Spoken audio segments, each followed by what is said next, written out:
we need to do now is this is a important presentation. It's a comprehensive approach. It talks about ahimsa, diet, health, and environment. Most of the time, what Jainism is like ahimsa, ahimsa, ahimsa, but they don't talk at the same time of our own diet. Just make sure it is vegetarian. Okay, there is enough things in the vegetarian diet that is detrimental to your health. All junk food, everything's amino. While if you want to become spiritual and progress the spiritually, you need to take care of the diet, your health. That means no exercise, yoga, all these things, and the environment you're living in. Then and then you will be able to, okay, progress spiritually, at a higher speed. Otherwise, what happens? You are taking care of only one aspect of it, and other aspect is not being taken care of, and it's not going to provide you the proper result. What we did yesterday, we talked a little bit uh, in the beginning. I just wanted to quickly go through the yesterday's chart, and then we will continue. The comprehensive means analyzing the whole system of Jain beliefs and practices with respect to ahimsa, compassion, diet, finance, health, and environment, rather than simply emphasizing some of its individual components. And we talked about it yesterday. So that's why ahimsa and compassion, diet, health, and environment, and top finance. All these three things we got to look into collectively. All right. Now, and we talk about the somewhere right conduct or the practice, ahimsa and compassion together, guidelines. This is the ahimsa and compassion. And then when you talk about our existence, which we required food and nutrients. So non-violence is the highest principle of Jain religion. However, life cannot exist without violence. Since Jainism believes no, all one sense living being is alive.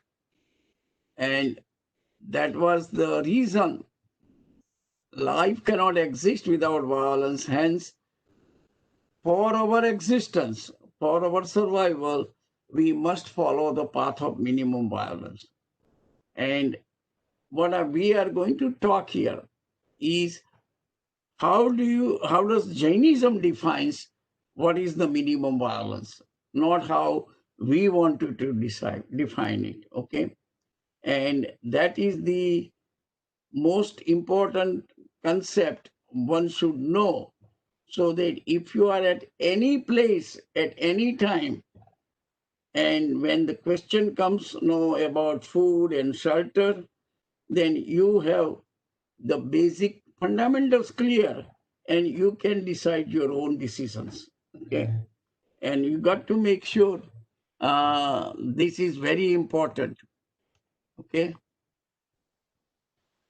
The degree of violence inflicted is proportional to the number of senses a living being possesses. That's the first basic principle. Okay. So higher the number of senses, more violent it is for the same number of souls. Okay. What it means in reality, not for no, higher the number of senses, it is more violence.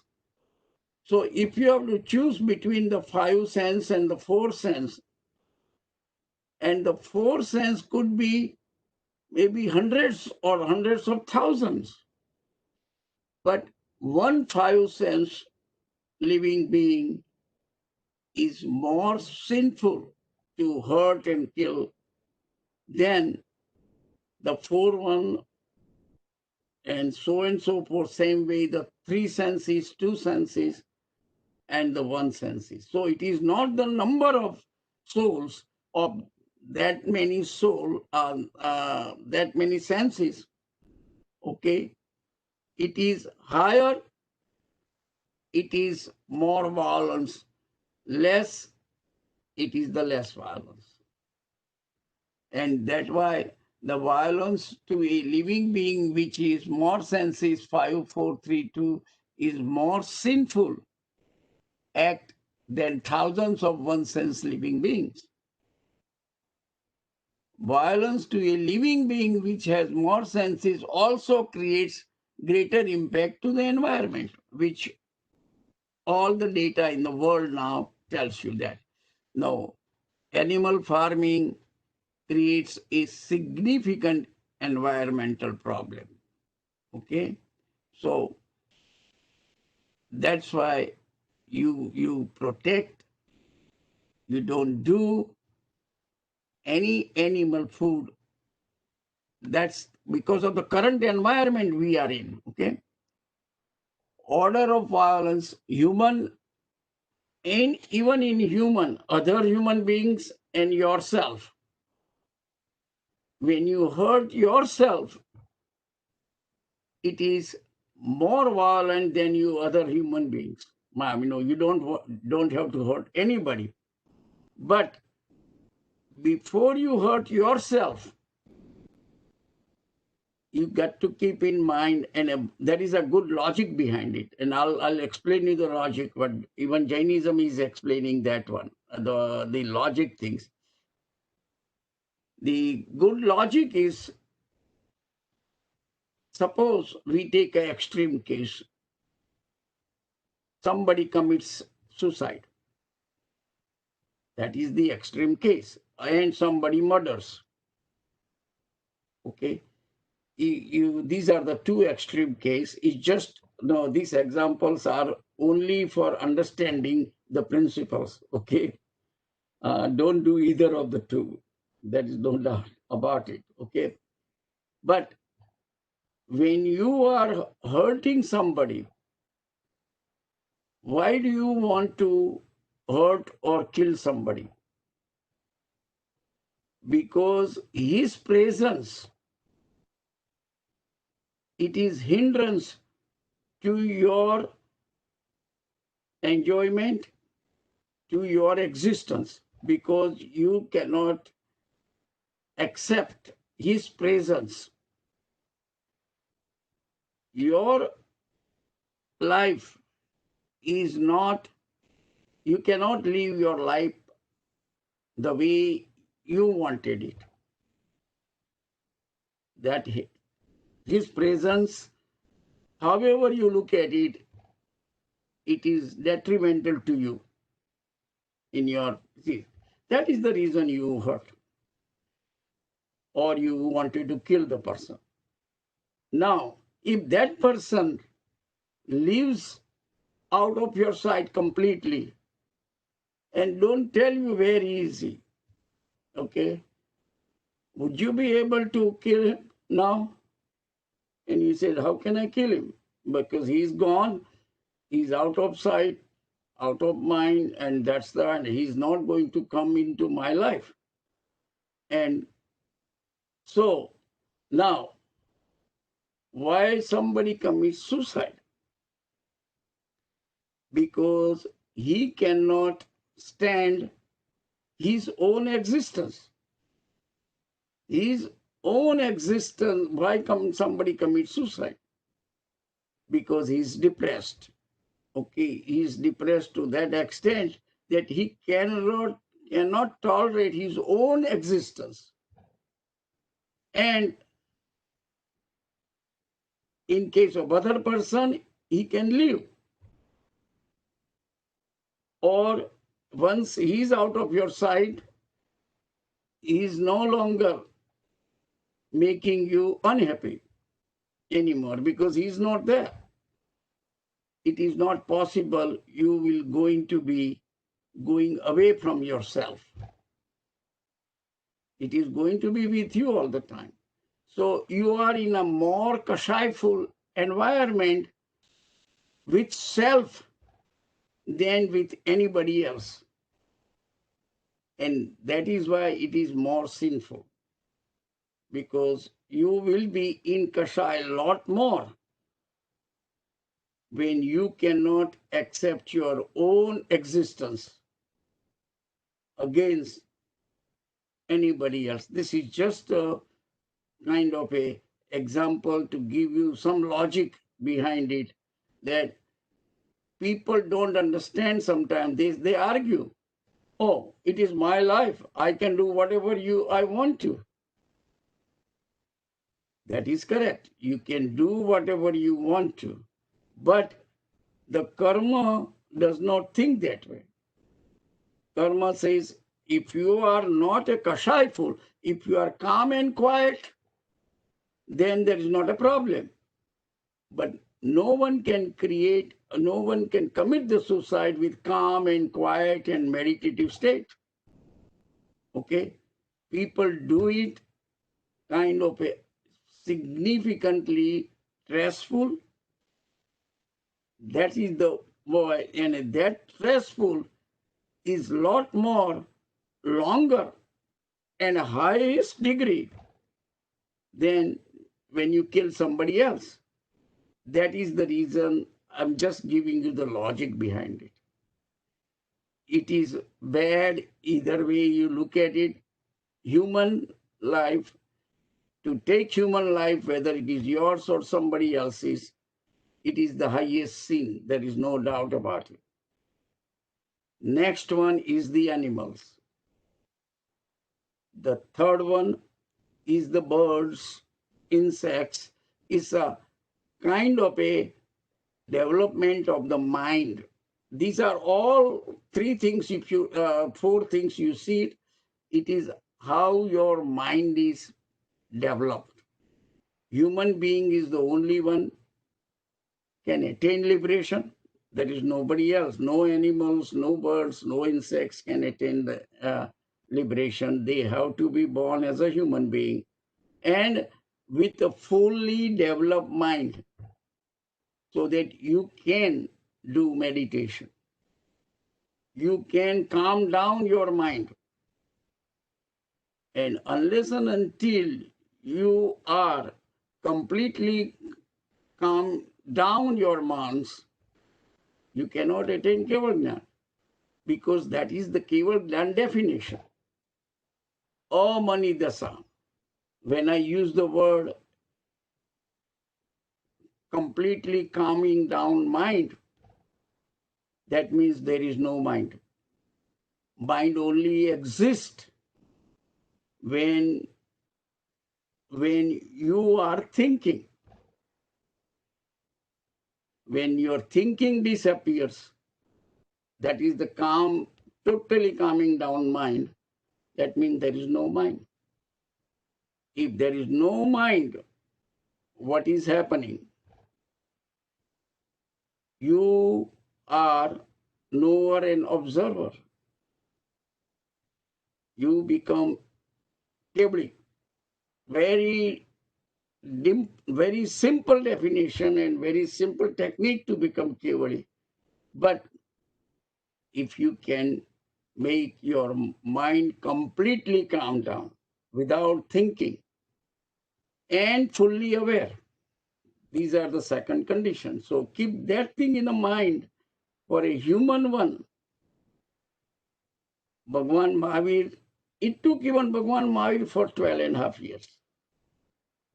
The simple technique, and with all the meditations and yogas, what Bhagwan Mahavir did for 12.5 years, ultimately, end result, he completely control his mind at his will, not anybody else's will. Okay? Our mind is not in our will. Okay? They don't behave the way we want to behave them. Okay? Or if I wanted to come and quieting down, there is no way he can come and quiet it down. So it is simple to explain, but it is the most difficult. Otherwise, everybody would have attained the liberations. Okay.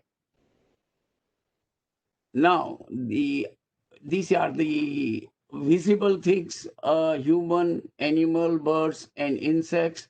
And invisible is the bacteria, which is the recent things. In a sense, the science developed with the microscopes, and now you can take uh, like a little, even the yogurt, and put it in the microscope. Like I used to work on microscopes significantly, like 1500x and scanning electron microscopes, and you can see the bacteria are moving around all these ones. So that's why I'm just looking, because there are a lot of intelligent people asking that question: where do you put the bacteria? Is it a one sense or it is a two sense? It is two sense, but naked eye you don't see it. It is, no, you see them under very high magnification. And that's why I just indicate here that their state of mind, okay, is a lot less developed than insect, okay, two sense insect, okay, which is uh, the two sense insect. You can see it visible, okay. This is invisible. And then one sense being, which is vegetables, water, air, earth, and fire.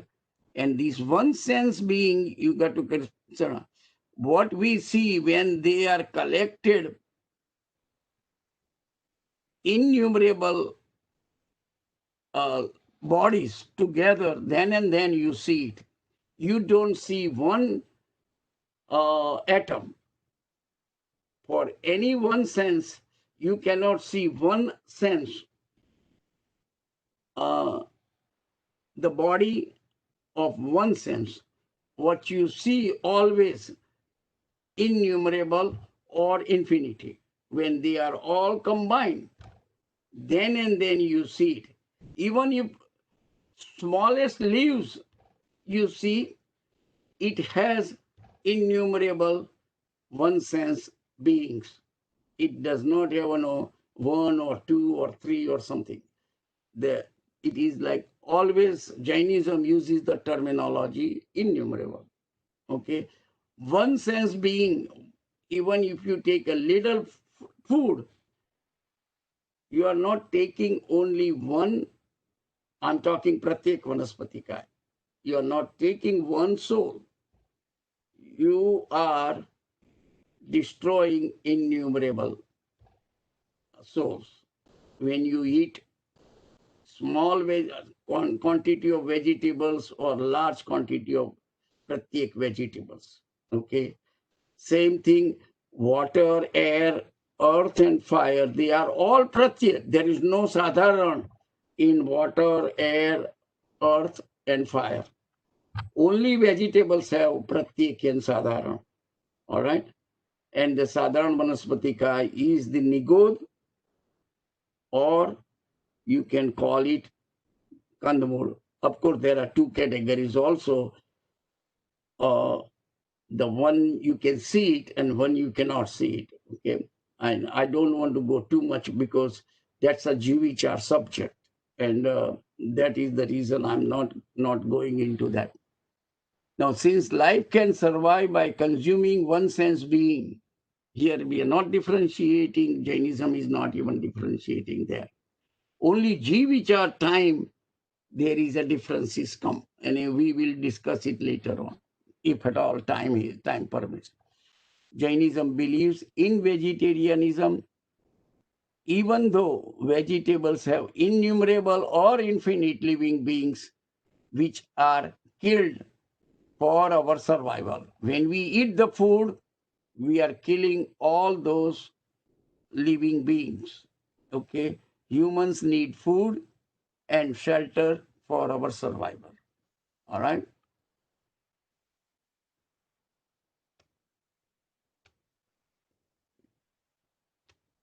Okay. Now, order of degree of violence, we already explained you now. The violence to human beings is the first order sin. So, like food, clothing, shelter prepared by child labor or by exploiting other human beings. That's the highest thing. To use those things, those items prepared by child laborers or uh, human slaves, what we call it, okay, or exploiting the human being. No, reasonable way, everything is accepted, okay? But you don't count that, oh, but it is, no, they did it. I'm just using it. I don't know. Ignorance is not excusable in Jainism. Keep that thing in mind always, okay? Violence to five sense animals is the second order from human, okay? And second order. And that's why the food prepared by exploiting and killing the animals. And that's the comes like wheat, milk, cheese, butter, everything. In today's environment, no animal food, it is properly taken care of all the animals. That is not possible even. Under the today's environment, people cannot survive. Violence to 4, 3, 2 cents visible, uh, sensed, visible, movable beings such as flies is the third order sense. Okay, and you can read the charts. You will receive the copy. The order of degree of violence, highest to lowest again, and we are talking violence to invisible two sense beings such as bacteria, and then violence to the one sense being, and which I explain you, water, fire, air, earth, pratik vegetables, which have innumerable souls, always. Okay, any small quantity, water, fire, air, earth, and pratik vegetables, they have always innumerable souls. And that's what we are killing. And root vegetables have infinite souls. Usage of invisible two sense and one sense being should be minimum for our healthy survival. Okay, which is the ultimate conclusion from here. Now, Jain food must be conducive to ahimsa, environment, health, and the spiritual upliftment. One should not consume any food that can create violence within, or tamasic food. No, there are certain foods, it's all vegetables. But there is a tamasic food, means if you eat, you get no angry, irritated, because the food has a significant impact on our health, on our personality, even what kind of the food we do it. Or any food that degrades our awareness, means you are not able to decide right from wrong. That is absolutely not allowed, because if you have samyaktva, it will be gone. The samyaktva is you know what is right things and you act accordingly. While if you take those things, drugs and liquor, that has the ability to impair your decision-making power, then that fall is right in the top, okay, because it is affecting you. It is not affecting other people. That's why it is the highest one. Then one should not eat any food that involve violence to movable living beings. consumption of any animal product, that's a violence to the movable living beings. And we will go into detail of all these things to some extent. Not to consume anishta food. This is the anishta is the Jain terminology. There are 4 types of the foods you cannot eat. Okay? One is the anishta food is there is no nutrition. The food has no nutrition value, or the food has little things no you eat, but throw away significant amount. Okay? Either way, food which have no or very little nutrition, junk food, deep fried food, stale foods, liquor, these are the all things that there may be very little nutrition value or no nutrition value. And then the last category is the not to eat, not to consume anupsreya. Again, this is the terminology Jain, which is not a food at all. Okay, which is like drugs and tobacco. Okay, which is not a food. There is no nutrition value. On the contrary, it impairs your decision making power. All right, and that's why it is not allowed from Jain principles point of view to eat. Hence, eat only healthy, strict vegetarian, vegan foods. This is kind of a different than most of you grew up in one kind of the directions. Okay, ahimsa, and vegetarian, and that's the end of the things. Okay, but there is enough junk food available in vegetarian one that is also prohibited in Jain literature. Okay. So consume only healthy vegan food. Food should be obtained with the minimum destructions of the environment. Consume minimum for healthy survival. Overeating and waste is violence because you are hurting yourself. That is the really highest violence when you are violent to yourself. Overeating and the waste. Eat little less than your hunger, and early in the day for good health and for proper practice of meditation. Keep in mind the purpose of the whole life is to attain liberation. That is all Jain, as a Jain, the purpose of our life is to attain liberation. And for that, again, you have to attain Vitrak state, because these are all in sequence order. First Vitrak state, then Kevajnan, and then at the end of the life, you are going to attain the liberation. So these are, so if you look into it, it is the Vitrak state, okay, is the first one that you can attain through your determination, through your purusha, and that you can attain through meditation. All right. Now, humans have 2 categories of violence. Violence